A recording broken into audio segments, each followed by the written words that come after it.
बातम्यांचा वेगवान आढावा घेऊया। करून दाखवलंय ते अभिमानानं सांगूया म्हणत उद्धव ठाकरे आजपासून मुंबई महापालिका निवडणुकीच्या प्रचाराचा नारळ फोडतील। मुंबई महापालिका निवडणूक जाहीर होताच उद्धव ठाकरे आज मुंबईमध्ये शिवसेना पदाधिकारी आणि कार्यकर्त्यांचा मेळावा घेतील। संध्याकाळी 6 वाजता वरळी येथील एनएससीआय डोम इथे उद्धव ठाकरे शिवसैनिकांना मार्गदर्शन करणार आहेत। मुंबई महापालिकेतील मागील 25 वर्षात शिवसेनेनं केलेलं काम याचा लेखाजोखा ठाकरेंची शिवसेना प्रचारात मांडेल अशी माहिती। दरम्यान या मेळाव्यावरती किशोरी पेडणेकरांनी काय प्रतिक्रिया दिली आपण पाहूया।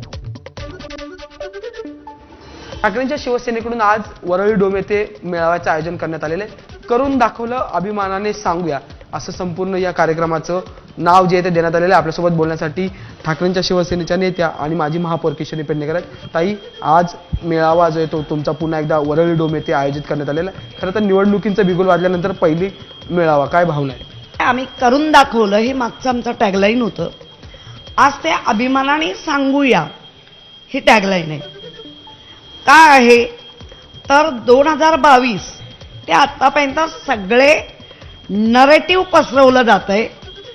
कोविड काळात केलेल्या उत्कृष्ट कामाला त्याला कशा आम्ही चोऱ्या केल्या असं दाखवण्याचा प्रयत्न होतोय। महापौर म्हणून एक महिलेनी कोविड काळात इतकं उत्कृष्ट काम करून माझ्या जीवावरही बेतलं असतं, पण घाणेरडं लेबल लावून ते लोकांसमोर आणण्याचा प्रयत्न केला, पण खडखडीत न्यायालयाने थोबाडीत मारली। आजही त्यांना खुलं आव्हान आहे तर कोर्टात चला आणि सिद्ध करा आणि मला जी शिक्षा द्यायची ती द्या, पण ते होणार नाही। खोटे खोटे नरेटिव्ह पसरवले जाणार, बदनाम केलं जाणार आणि मुंबई गिळायची आहे। आम्हाला मुंबईचा विकास हवा आहे। 90,000 कोटीचं 71,000 कोटीवर आणून ठेवली। तो संपूर्ण निधी कुठे घेऊन चाललात आमची मुंबई, हा प्रश्न विचारण्याची आता वेळ आली। आजच्या ह्या मेळाव्यावरून प्रचाराची सुरुवात झाली असं म्हणावं का? आज चांगला नारळ फुटतोय आणि व्यवस्थित प्रचार होईल आणि मुंबईकर सुज्ञ आहेत, अफवांवर जाणार नाहीत।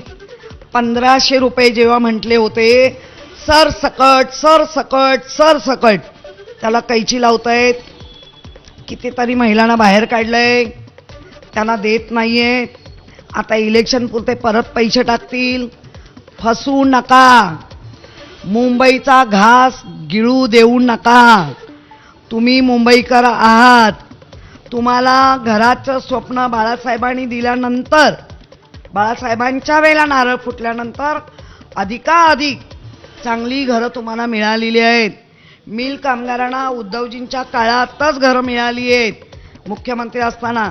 त्यामुळे मुंबईकरांनी सावध व्हा, फसव्या घोषणांवर जाऊ नका।